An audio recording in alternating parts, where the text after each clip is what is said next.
The Indian government has pushed back against misinformation surrounding the E20 ethanol blending program. Responding to claims circulating on social media, the government issued a detailed clarification saying that the program is backed by scientific research, extensive testing and global best practices. Industry experts have also come forward to reassure consumers that E20 fuel is safe and beneficial. DD India's Rahul Upadhyay brings us more.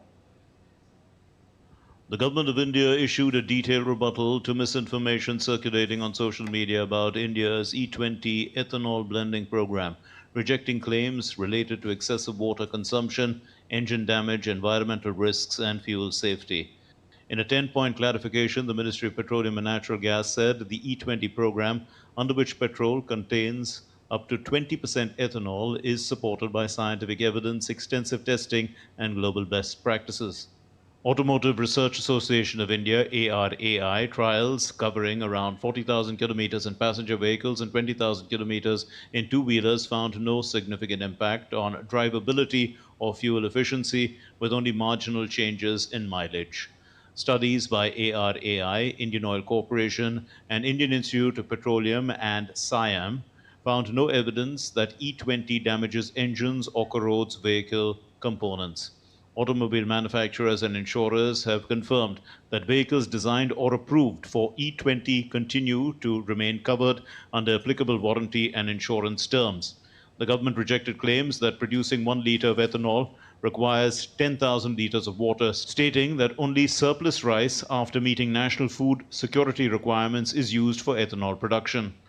The ministry also noted that maize, which now contributes more than 40% of ethanol supplies, requires significantly less irrigation than paddy and is being promoted through higher minimum support prices.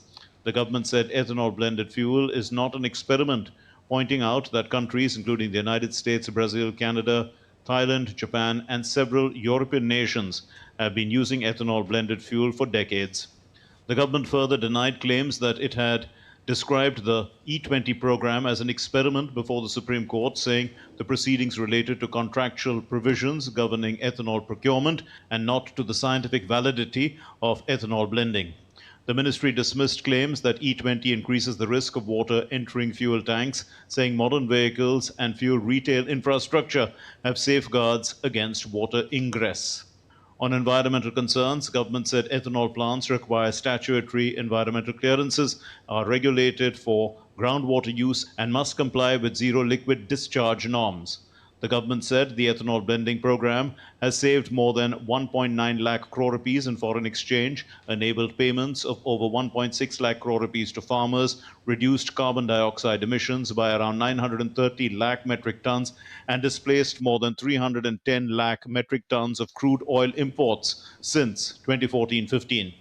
Meanwhile, industry experts on Saturday sought to allay concerns over the use of E20 ethanol blended petrol, saying the fuel has undergone extensive scientific testing, meets stringent quality standards, and is safe even for vehicles manufactured before the E20 mandate. They also said the program is helping reduce India's dependence on crude oil imports. Addressing a press conference, former Engineers India Limited chairman and managing director Vartika Shukla said the E20 program was the result of years of scientific evaluation rather than a sudden policy decision.